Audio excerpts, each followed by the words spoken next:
Good morning. 9th के भूगोल में आप सभी लोगों का स्वागत है। हम लोग भारत के भौतिक स्वरूप का अध्ययन कर रहे थे, जिसमें हम लोगों ने पढ़ा था हिमालय पर्वत के बारे में और उत्तरी मैदान और फिर प्रायद्वीपीय पठार के बारे में। तो आज उससे आगे जो है हम लोग तटीय मैदान के बारे में पढ़ेंगे।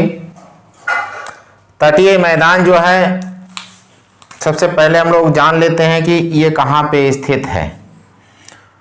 तो जैसा कि हम लोग जानते हैं कि ये गुजरात से लेकर के और बंगाल तक के, यहाँ पश्चिम बंगाल तक के ये तटों के सहारे, यानी ये क्या है, सागर है। तो सागरीय तटों के सहारे जो मैदान पाया जाता है, इसी को तटीय मैदान कहते हैं।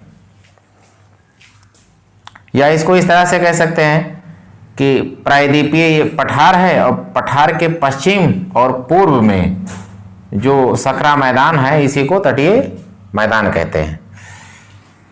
इसको हम यहां पर देख लेते हैं कि मान लीजिए कि जैसे ये प्रायद्वीपीय हम भारत बना ले रहे हैं।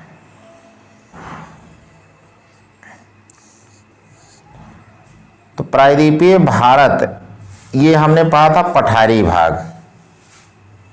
क्या पढ़ा था? पठारी। ये प्रायद्वीपीय पठार था जिसको हमने पढ़ा था। लेकिन प्रायद्वीपीय पठार के ये किनारे, ये सब क्या है? समुद्र तटीय से, ये सब समुद्र तटीय मैदान है। इसी को समुद्र तटीय मैदान इसी को कहते हैं। ठीक है, ये सब समुद्र तटीय मैदान है। तटीय मैदानों की उत्पत्ति कैसे हुई, इसे हम जान लेते हैं। दरअसल में प्रायद्वीपीय पठार बहुत ही प्राचीनतम भूभाग है और शुरू में जो है यही था। लेकिन हुआ क्या कि इससे नदियां निकली। जैसे इस तरह से नदियां निकली, ये प्रायद्वीपीय पठार है और प्रायद्वीपीय पठार से इसे तमाम नदियां इधर निकली और इधर भी सब तमाम नदियां निकली वहीं। तो इस तरह से ये नदियां क्या की, अपर्दन और निक्षेपण है। ठीक है, अपक्षय और अपर्दन करके हुआ क्या कि यहाँ पे मिट्टी का जमाव हो गया और इस तरह से एक समतल तटों के किनारे एक समतल मैदान का निर्माण हो गया। तो इसको तो एक तो नदियां महत्वपूर्ण है, नदियों के अपक्षय अपर्दन से जो है मिट्टी, ये मैदान का निर्माण हुआ तटीय मैदान का। दूसरा जो रीजन इसमें है, वो रीजन है सागरीय लहर। सागरीय लहर, इन सागरीय लहरों का भी योगदान है, क्योंकि इधर अरब सागर, इधर बंगाल की खाड़ी, तो सागर की लहरें जो है वो तटों से जाके टकराई और उन टकराने की वजह से क्या हुआ कि वो भी अपक्षय अपर्दन की, तो उससे भी जो है इन मैदानों के बनने में एक महत्वपूर्ण भूमिका रही। तो इस तरह से जो है दो मेन फैक्टर हैं जिनको माना जाता है कि इसी से तटीय मैदानों का निर्माण हुआ है। तटीय मैदान को दो हिस्सों में बांटा जा सकता है, एक पश्चिमी तटीय मैदान, एक पूर्वी तटीय मैदान। ये जो मैदान है पश्चिम में, इसको पश्चिमी तटीय मैदान कहते हैं, और जो पूर्व में है इसको पूर्वी तटीय मैदान कहते हैं। यानी ये गुजरात से कन्याकुमारी तक के ये पश्चिमी तटीय मैदान और ये पूर्वी तटीय मैदान। अगर इन दो जो मैदान है, ये पश्चिमी तटीय मैदान और पूर्वी तटीय मैदान, अगर इनकी विशेषता देखी जाए तो इसमें ये मैदान जो है कम चौड़ा है, ये थोड़ा ज़्यादा चौड़ा है। यहाँ ज़्यादा आबादी रहती है, इधर कम आबादी रहती है। इधर का मैदान ज़्यादा उपजाऊ है क्योंकि डेल्टाओं द्वारा निर्मित है, और इधर डेल्टा नदियां नहीं बनाती हैं, इसलिए ये मैदान कम उपजाऊ है। तो इस तरह से पश्चिमी तटीय मैदान और पूर्वी तटीय मैदान में अंतर भी आप लिख सकते हैं। इसके अलावा जो है पश्चिमी तटीय मैदान को 3 हिस्सों में बांटा गया है, कोंकण तट, कन्नड़ तट, मालाबार तट। कोंकण तट उत्तरी हिस्से को कहा जाता है, बीच वाले हिस्से को कन्नड़ तट और दक्षिण वाले हिस्से को मालाबार तट। पूर्वी तटीय मैदान को 2 हिस्सों में बांटा गया है, उत्तर वाले हिस्से को उत्तरी सरकार और दक्षिण वाले हिस्से को कोरोमंडल तट। पूर्वी तटीय मैदान में एक झील है चिल्का। चिल्का जो है यहाँ उड़ीसा में जो है एक झील है चिल्का नाम की, जो भारत की सबसे बड़ी झील है और इसका पानी जो है खारा है। ये किस प्रकार की झील है? एक लैगून झील है। तो लैगून के संबंध में हम अगले चैप्टर में पढ़ेंगे विस्तार से। अब हम लोग जो है द्वीप समूह के बारे में पढ़ लेते हैं। ये भी जो है भारत का एक भौतिक प्रदेश है। तो द्वीप समूह किसे कहते हैं ये सबसे पहले हम लोग जान लेते हैं। देखिए द्वीप का मतलब क्या होता है? ऐसा स्थल खंड जो चारों तरफ जल से घिरा हो। अब स्थल खंड का आकार किसी भी तरह से हो सकता है, चाहे गोल आकृति में हो सकता है या टेढ़ा मेढ़ा हो सकता है। तो अगर इसके चारों तरफ से जल है, कोई ऐसा ये स्थल है और इसके चारों तरफ से जल है, तो ऐसे स्थल खंड को क्या कहते हैं? द्वीप कहते हैं। अब द्वीप समूह शब्द का अर्थ यानी बहुत सारे द्वीपों की बात हो रही है। तो भारत के अधिकार क्षेत्र में 2 द्वीप समूह आते हैं। एक द्वीप समूह का नाम है अंडमान और निकोबार द्वीप समूह और दूसरे का नाम है लक्षद्वीप समूह। ये दोनों केंद्र शासित प्रदेश भी हैं। तो सबसे पहले हम लोग अंडमान और निकोबार द्वीप समूह के बारे में जान लेते हैं। तो देखिए यहाँ पे क्या है, ये बंगाल की खाड़ी है और बंगाल की खाड़ी के अंदर ही अंडमान और निकोबार द्वीप समूह फैला हुआ है। अब इस अंडमान और निकोबार द्वीप समूह की उत्पत्ति कैसे हुई ये हम लोग जान लेते हैं कि कैसे इसकी उत्पत्ति हुई। जैसा कि हम लोग जानते हैं कि यहाँ पे क्या है, एक हिमालय पर्वत। तो हिमालय पर्वत का जो विस्तार है वो म्यांमार के अंदर भी है। ये जो देश है ये क्या है? म्यांमार है। यहाँ से भारत की सीमा खत्म हो जाती है। तो जो हिमालय पर्वत है इसका विस्तार जो है म्यांमार के अंदर भी है, लेकिन म्यांमार के अंदर हिमालय को अराकान योमा पर्वत के नाम से जानते हैं। Arakan Yoma. तो अराकान योमा पर्वत इस तरह से उत्तर दक्षिण दिशा में फैला हुआ है। अब ये जो है यहाँ बर्मा, अब ये जो है म्यांमार के तट के पास इस तरह से यहाँ तक श्रृंखलाएं पहुंच गई और ये श्रृंखलाएं अब ये बंगाल की खाड़ी में भी फैली हुई है। ये बंगाल की खाड़ी यहाँ से शुरू हो जाता है। तो अब ये जो पर्वत है जहाँ कहीं भी सागर से ऊपर उठ जाता है उसको हम द्वीप कहते हैं। तो ये जो सब द्वीप नजर आ रहे हैं ये सब अराकान योमा पर्वत का ही विस्तार है बंगाल की खाड़ी के अंदर। अब कुछ द्वीप जो हैं वो म्यांमार के कब्जे में है और जो ये अंडमान निकोबार द्वीप समूह है ये हमारे देश के कब्जे में है। तो यहाँ पे जो है ये बात स्पष्ट हो गई कि अंडमान निकोबार द्वीप समूह क्या है? डूबी हुई पर्वत श्रेणियों के शिखर हैं। कौन सी पर्वत है? अराकान योमा पर्वत, जो बंगाल की खाड़ी के अंदर तक चला गया है। अब अगर देखा जाए तो ये भूमध्य रेखा के काफी निकट है। तो निकट होने की वजह से यहाँ पे भूमध्य रेखीय जलवायु पाई जाती है। अब भूमध्य रेखीय जलवायु में हम जानते हैं कि ज्यादा बारिश होती है और जब ज्यादा बारिश होती है तो उस क्षेत्र में जैव विविधता भी ज्यादा मिलता है। तो ये क्षेत्र इन सब चीजों से भरा हुआ है। यहाँ बड़े ही सघन वन मिलते हैं, बहुत से मतलब आदिवासी यहाँ पे रहते हैं। अगर इसकी बाउंड्री की बात की जाए तो यहाँ पे जो है एक चैनल पड़ता है, कोको चैनल। अंडमान निकोबार द्वीप समूह के उत्तर में कोको चैनल है जो म्यांमार को अलग करता है अंडमान निकोबार द्वीप समूह से। और यहाँ दक्षिण में, अंडमान निकोबार द्वीप समूह के दक्षिण में ग्रेट चैनल है। तो ग्रेट चैनल जो है और इधर एक देश पड़ता है इंडोनेशिया। तो ग्रेट जो चैनल है ये इंडोनेशिया को अलग करता है अंडमान निकोबार द्वीप समूह से। अब आइए जो है हम लोग जो है एक अलग जगह देख लेते हैं इसके बारे में। देखिए यहाँ से आप इधर आ जाइए, यहाँ पे देखिए अंडमान और निकोबार द्वीप समूह के अंतर्गत बहुत से द्वीप आते हैं।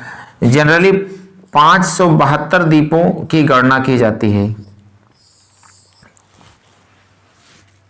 कहने का अर्थ यह है कि अंडमान और निकोबार द्वीप समूह में 572 द्वीप पाए जाते हैं। अब 572 द्वीपों में का वर्णन करना पढ़ना मुश्किल काम है, इसलिए जो महत्वपूर्ण द्वीप हैं उनके बारे में हम लोग देख लेते हैं।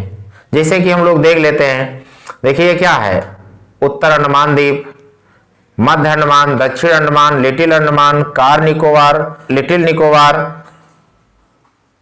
और ये ग्रेट निकोबार, और ये क्या है, बैरन द्वीप। तो इस तरह से ये कुछ महत्वपूर्ण द्वीप हैं जो आपके लिए उपयोगी हैं। इसमें जो है देखा जाए अगर तो मध्य अंडमान जो द्वीप है ये अंडमान निकोबार द्वीप समूह का सबसे बड़ा द्वीप है। ये देख रहे हैं आप दक्षिण अंडमान द्वीप। अब ये दक्षिण अंडमान जो द्वीप है इसी पे जो है राजधानी पोर्ट ब्लेयर जो नगर है वो इसी द्वीप पे बसा हुआ है, जो मतलब राजधानी है, ठीक है। पोर्ट ब्लेयर जो है अंडमान निकोबार द्वीप समूह की राजधानी है।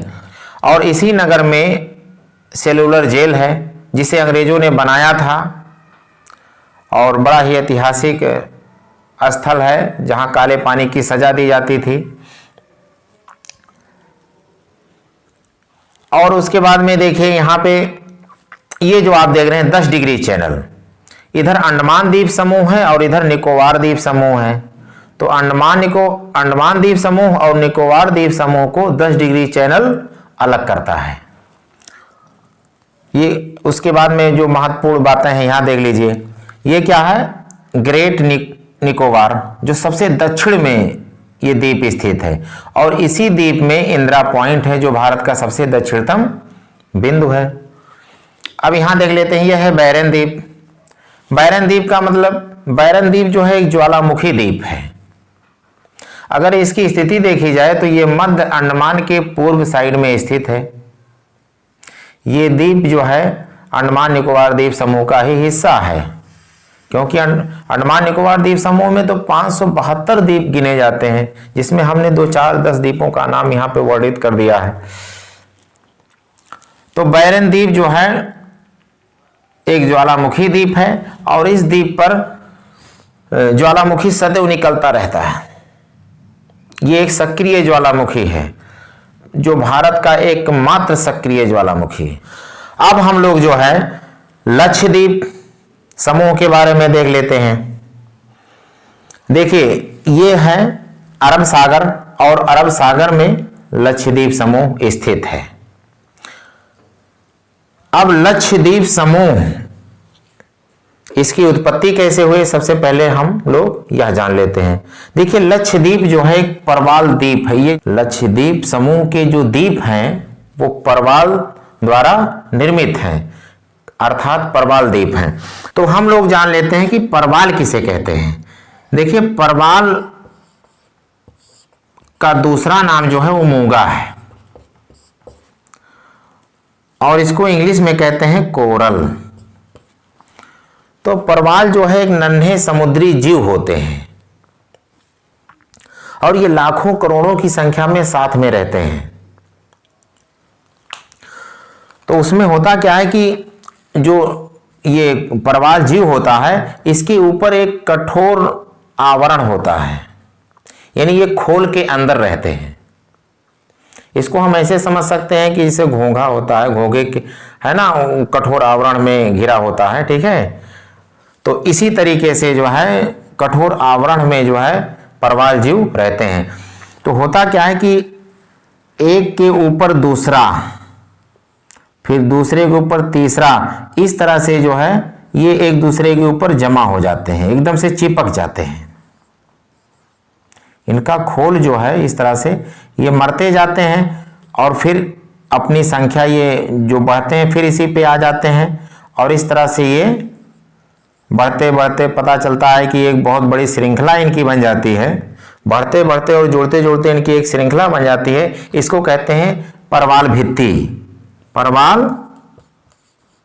भित्ति।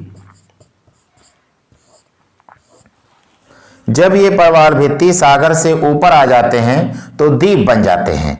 तो लक्षद्वीप जो है इसी तरह से बना हुआ है। अब हम लोग जान लेते हैं कि परवाल भित्ति कितने प्रकार की होती है।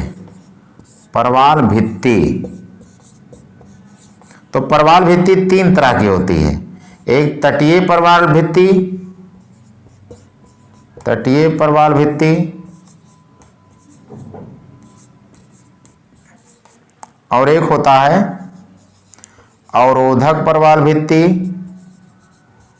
अवरोधक परवाल भित्ति, और एक होता है वलयाकार परवाल भित्ति, वलयाकार परवाल भित्ति। तो आइए जान लेते हैं कि तटीय परवाल भित्ति किसे कहते हैं। देखिए यहां पे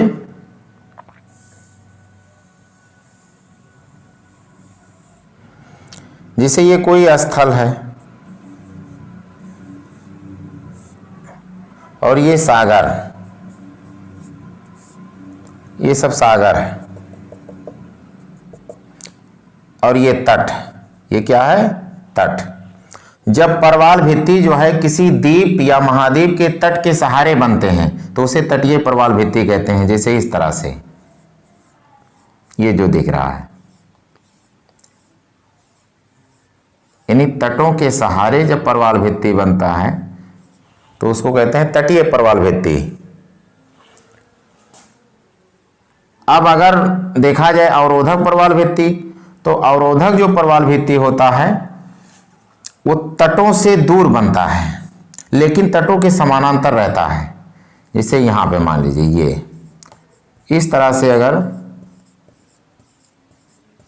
परवाल भित्ति का निर्माण होता है तो आप देख रहे हैं यहां ये तट है और यहां पे अवरोधक परवाल भित्ति, और इस बीच में एक झील बन जाती है। ये क्या हो जाती है? झील। ये झील हो जाती है। तो झील का पानी जो है बड़ा ही शांत रहता है क्योंकि सागर, ये इधर गहरे सब सागर हैं, तो सागर से जो लहरें आती हैं गहरे सागर से, तो ये जो अवरोधक परवाल भित्ति, ये जो भित्ति है ये रोक लेती है लहरों को, इधर नहीं आने देती है, इसलिए झील का जो पानी है वो शांत बना रहता है। और इसका जो नाम पड़ता है कि लहरों को रोकने की वजह से इसको क्या कहते हैं, यानी अवरोध पैदा करती है, तो इसीलिए इसका नाम क्या पड़ गया है? अवरोधक परवाल भित्ति। तो अवरोधक परवाल भित्ति जो है तट से दूर बनती है लेकिन तटों के समानांतर रहती है। अब अगर देखा जाए तो वलयाकार परवाल भित्ति किसे कहते हैं? तो वलयाकार जो परवाल भित्ति होती है वो किसी द्वीप या फिर जलमग्न पठार के चारों तरफ बनती है। तो द्वीप तो आप जानते ही हैं किसे कहते हैं, लेकिन जलमग्न पठार नहीं जानते हैं। जलमग्न पठार का मतलब होता है, देखिए सागर में भी हर तरह की स्थलाकृतियां होती हैं। जैसे आप स्थल भागों पे देखते हैं कि पर्वत, पठार, मैदान, इसी तरह से सागर के अंदर भी ये सारी चीजें मिलती हैं। तो पठार जो है सागर के अंदर भी मिलता है।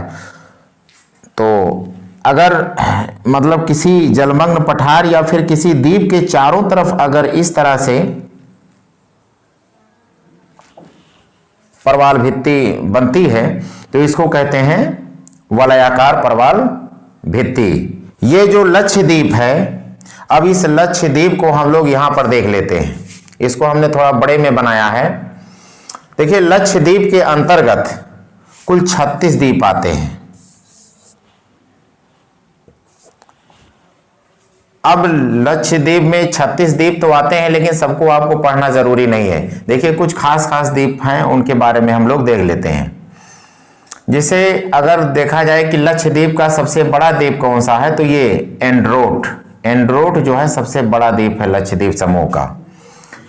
इसी तरह से ये आप देखिए एक द्वीप है कावारत्ती द्वीप, और इसी द्वीप में राजधानी भी है लक्षद्वीप समूह की, तो ये भी आप ध्यान में रखेंगे, कावारत्ती। इसके अलावा जो है यहाँ पे देखिए ये छोटा सा द्वीप है पिटली द्वीप, इसको पिट्टी द्वीप भी कहते हैं। यहाँ पे बर्ड सैंक्चुअरी है, मतलब पक्षी अभ्यारण्य।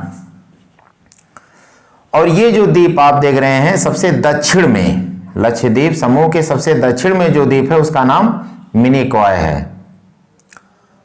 तो बस इतना ही रहने दीजिए, ठीक है। अब ये देखिए लक्षद्वीप है ना, तो लक्षद्वीप जो समूह है इसके दक्षिण में यहां पे एक देश पड़ता है जिसका नाम है मालदीव। मालदीव।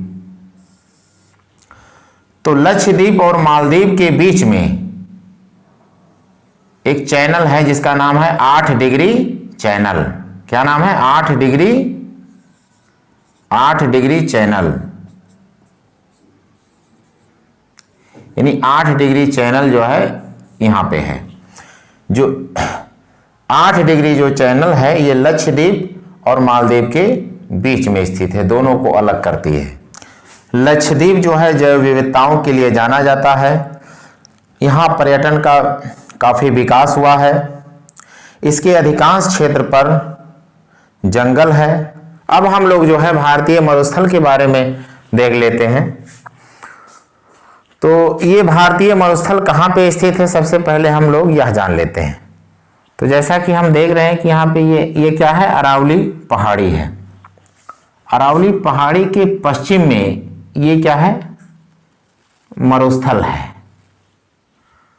तो ये जो मरुस्थल है इसका विस्तार अगर देखा जाए तो ये तो भारत की सीमा के अंदर और कुछ इधर भी मिलेगा, पाकिस्तान के अंदर भी। तो इस मरुस्थल का क्या नाम है? थार का मरुस्थल। थार का मरुस्थल। तो थार का जो मरुस्थल है इसका जो ज्यादातर विस्तार है वो भारत में है, कुछ हिस्सा पाकिस्तान में भी मिलता है। तो अब ये जो थार का मरुस्थल है इसी का एक बड़ा हिस्सा भारत के पास है जिसको भारतीय मरुस्थल कहा गया है। अब इस मरुस्थल की उत्पत्ति कैसे हुई? देखिए इसे उत्तरी मैदान का ही हिस्सा माना जाता है, लेकिन यहाँ पे वर्षा कम होती है, इसलिए ये जो मैदान है ये कैसे हो गया, रेगिस्तान में बदल गया। तो अब यहां देख लेते हैं कि ये जो मैदान है रेगिस्तान का, ये बालू की टिब्बों से ढका तरंगित मैदान है। टिब्बा का मतलब टीला होता है, तरंगित मैदान है। तरंगित मैदान का अर्थ क्या होता है? यानी जब आप रेगिस्तान में जाते हैं तो जो है इस तरह से बालू जो है जमा होता है कि वो तरंग की तरह नजर आता है, जिसे समुद्र की लहरें होती हैं उस तरह से देखने में लगता है। तो इसीलिए कहा गया कि मतलब एक तरंगित मैदान है, तरंग की तरह नजर आता है, बालू इस तरह से जमा होता है उसका। यहाँ जो वर्षा होती है वो बहुत ही कम होती है, 15 सेंटीमीटर से कम बारिश होती है।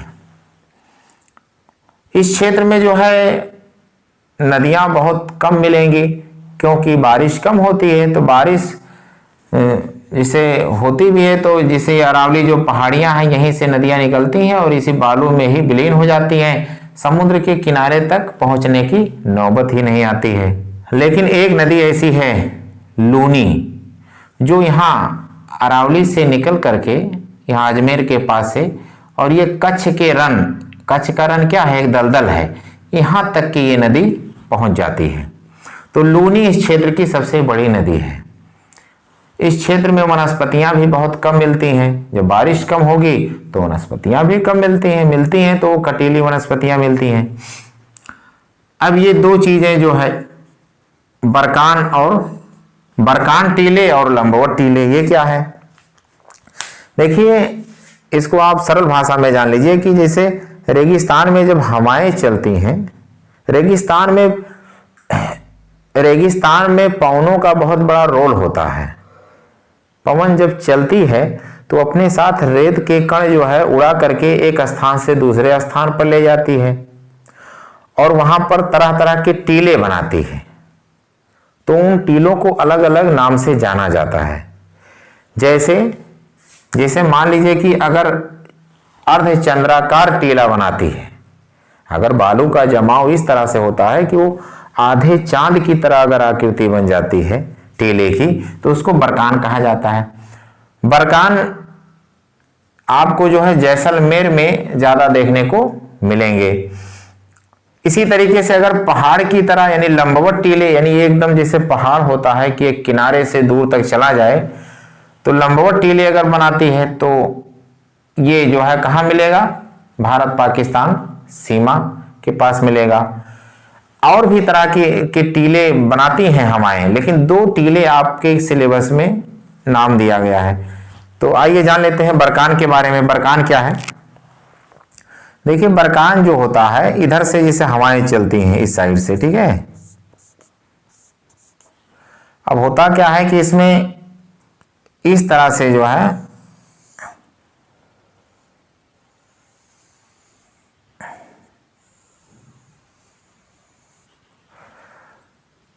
अब ये जो है मतलब इधर जो है ढाल क्या होता है? कम होता है, और जबकि इधर ढाल ज्यादा होता है, और ये इस तरह से सींग की तरह इधर बढ़ा होता है, ठीक है। अब देखो ये कैसे बनता है, इसको थोड़ा सा हम प्रैक्टिकली समझा रहे हैं आपको। जैसे मान लीजिए कि ये हमारा हाथ है, ठीक है। अब इसको हम बालू का टीला मान ले रहे हैं, यानी यहाँ बालू डिपॉजिट हो गई है। तो यहाँ पे क्या है कि देखिए आप, है ना, अब ये देख लीजिए कि इधर से हवाएं चल रही हैं। अब इधर ढाल जो है कम है, लेकिन इधर ढाल क्या है? ज्यादा है, और ये दोनों तरफ सींग की तरह बढ़ी हुई है, ठीक है। तो इस तरह से जब बालू के टीलों का जमाव होता है, इसको ये मान लीजिए, ठीक है, ये वाला इसको और ये वाला इसको, मतलब चूंकि यहां सही से बन नहीं पा रहा है, आप समझ नहीं पा रहे होंगे, लेकिन यहां पे आप इसको आसानी से समझ सकते हैं कि इस तरह से टीले का जमाव होता है, जिसको क्या कहते हैं? बरकान कहते हैं। तो अर्धचंद्राकार बालू के टीलों को बरकान कहते हैं, मतलब आधे चांद की तरह जो है इसकी आकृति बनती है। लंबवत टीला कैसा होता है? लंबवत टीला जो है इस तरह से होता है कि जैसे मान लीजिए कि ये पहाड़ है, अब ये हवाएं इधर से चल रही हैं, इधर से चल रही हैं, तो पता चलता है कि हवा की दिशा में ही ये टीले बन जाते हैं। यानी हवा का बेग हल्का हुआ या किसी भी तरह से बालू के कण जो है यहीं पे जमा कर दिया, और इस तरह से एक पर्वत की तरह दूर तक के काफी लंबाई में कई किलोमीटर तक के इस तरह से टीले बन जाते हैं। इसको लंबवत टीले कहते हैं। तो ये लंबवत टीले जो है भारत पाकिस्तान सीमा के पास आपको ज्यादातर देखने को मिलेंगे।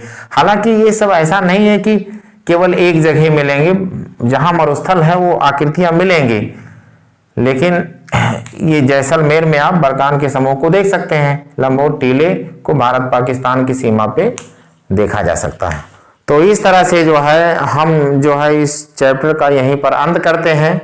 जय हिंद, जय भारत।